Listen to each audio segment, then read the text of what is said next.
Hola, ¿qué tal? ¿Cómo están? Mi nombre es Noraya Coyoretito y esta semana nos toca la semana número 15, en la cual vamos a trabajar el tema de textos literarios. A continuación vamos a desarrollar un breve marco teórico y definitivamente unos 3 o 4 o 5 textos relativos al tema a tratar.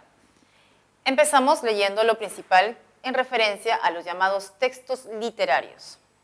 En cuanto a textos literarios, vamos a leer el marco teórico y luego vamos a reflexionar sobre este. Nos menciona lo siguiente: un texto literario es una construcción verbal en la que el lenguaje es usado con fines estéticos.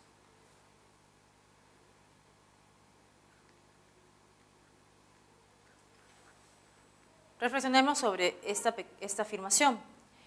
De por sí, la comunicación, la intención comunicativa, tiene que ver mucho con la idea del lenguaje. Pero en cuanto a lo que es el plano de la literatura, este de por sí también está, pero hay un aditamento o un plus, que es el plano estético. Por ejemplo, para de alguna manera ser más didácticos, podemos señalar el cuento El Caballero Carmelo de Abraham Valdelomar. En esta historia del Caballero Carmelo, que es narrada a partir de la visión tan subjetiva y hermosa de un niño que recuerda su infancia, podemos apreciar una intención comunicativa, descripciones de la caleta de Pisco, etc., pero sobresale el plano estético porque el personaje central es un animalito que es el gallo llamado Caballero Carmelo. Y si según recordamos, la descripción que se hace del gallo es totalmente una visión estética. Siendo un gallo, no es para el personaje un gallo, sino es el más bello recuerdo de su infancia. Y le dice Caballero Carmelo porque es gallardo, esbelto y demás. Ahora, sigamos leyendo y vamos a ir reflexionando poco a poco. La práctica de literatura refiere siempre a una síntesis estético-lingüística de experiencias existenciales, culturales e históricas de las que el escritor se hace un intérprete. Lo que acabamos de mencionar, un recuerdo de la infancia cala tanto en el personaje del muchacho que a partir de esta suerte de vivencia y experiencia puede luego él contarte una historia. Siempre que comento con los chicos, con los alumnos, el arte es siempre, ¿qué cosa? Una suerte de correspondencia, una experiencia vital. Hay personas que se sienten muy sentidas, ¿no? Muy conmovidas, sería la palabra, respecto a un texto literario. Hay otras que se sienten muy conmovidas ante una película. Hay otros que se sienten muy conmovidas ante una escultura, ante una pintura o incluso ante una música. Entonces, palabra clave para entender esto: estético, pero sobre todo también la experiencia vital, tanto del lector como del propio autor que te quiere de alguna manera transmitir dicha experiencia. Ahora nos recomiendo lo siguiente: el texto literario explota el lenguaje connotativo. Hace muchas semanas atrás hemos trabajado el lenguaje connotativo y denotativo y dijimos lo siguiente, que el lenguaje connotativo, que es lo que nos interesa para este tema en especial, está cargado de subjetividad. Y en lo que es la literatura, en el campo literario, de por sí el lenguaje es sí o sí connotativo. Y esto se refleja mucho más, por ejemplo, en textos como Trilce, en textos como Los Heraldos Negros, por ejemplo. Y luego nos dicen, a través del aprovechamiento de ese nivel de lenguaje, la literatura se convierte en una experiencia profunda del mundo. El texto literario puede adoptar una determinada forma artística, ya sea narrativa, ya sea poética o dramática. Subrayemos esto.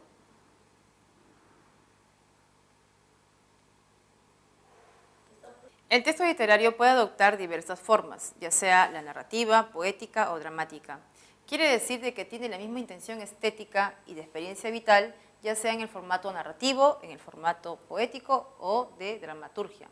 En el caso del formato de narrativa, se prioriza más la extensión, complejidad en cuanto a los personajes y temáticas presentadas. En cuanto de lo poético, no es tan sencilla la representación, es mucho más, el lenguaje connotativo es mucho más complejo, y en cuanto a la dramaturgia, se prioriza más que digamos, la atmósfera, la construcción de personajes, se prioriza la acción de los personajes.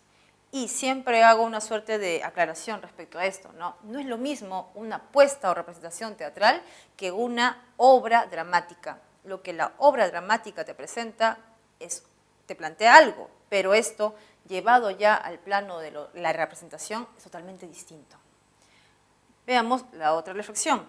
Ahora bien, siempre que la literatura asume caracteres institucionales en una sociedad, la acompaña irremediablemente cierta actividad crítica o teórica. El texto de crítica literaria desempeña entonces la tarea de interpretar la obra y de esa manera orientar al público lector con sus juicios. También nos familiariza con el texto, nos ayuda a recuperar el sentido primigenio o inicial con el que fue escrito y forma el canon literario de una determinada cultura. 2 puntos a referirnos respecto a este párrafo. El primero es que la crítica literaria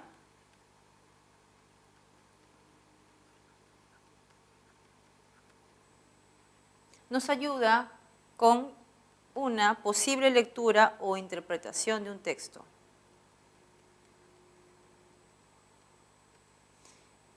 ¿Qué es lo que suele pasar? Que, por ejemplo, cuando uno quiere leer el Ulises de Joyce, que es una obra de por sí, una novela súper compleja, uno puede recurrir a un crítico literario que nos dé un preludio o una introducción al abordaje de la obra.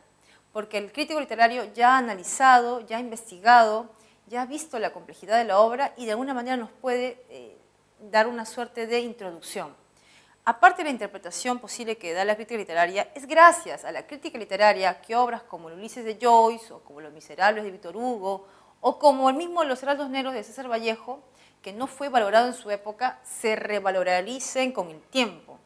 Eso quiere decir, en conclusión, que la crítica literaria tiene una función muy importante y trascendente dentro del sistema literario. Tomando en cuenta estos puntos, vamos a desarrollar 2 textos literarios y, para ser más específicos, en el texto 1, que hace referencia a Hamlet, espero que ya recuerden sus clases de literatura que lo han tenido hace muchas semanas atrás, porque se necesitan ciertas referencias previas para poder abordar el texto en sí.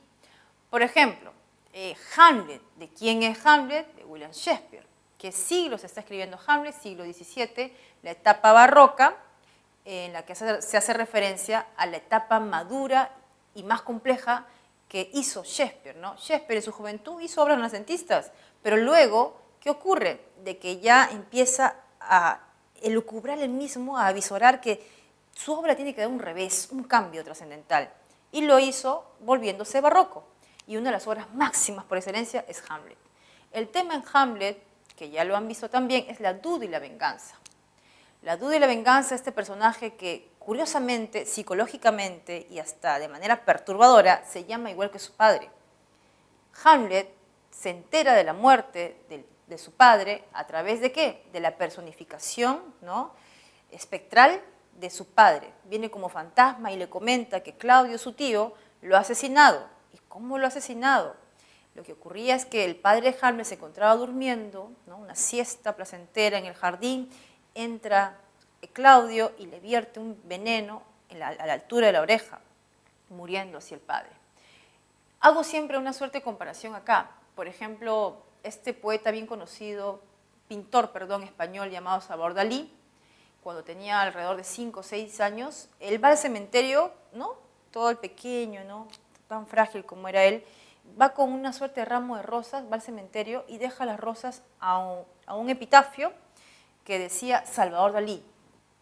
Y la imagen que te comenta él es muy perturbadora, porque él de niño llevaba flores a un personaje que se llamaba igual que él. Y esto tiene una profundidad simbólica muy fuerte. Hamlet, que se queda huérfano de padre, al saber que su padre también se llama Hamlet y ha muerto, eso simboliza ¿qué cosa? De que a él, de alguna manera, a él también lo han matado. Entonces, no es en vano, es estratégico ya el dramaturgo de William Shakespeare, desde incluso la mención de los nombres, ya para entrar a profundizar el personaje, ¿no?, a complejizarlo en sí. Bueno, para ya no expandirnos más sobre el tema, recordemos así básicamente los personajes. Está Claudio el asesino, que es el tío de Hamlet, está Gertrudis, que es la mamá de Hamlet, y ahora novísima amante de Claudio, está el amigo de Hamlet, que es Horacio, está la amante de Hamlet, el amor representado por Ofelia, tan apasionada, está la familia de Ofelia, que es el padre, que es Polonio, y el hermano, que es Laertes, y otros personajes secundarios.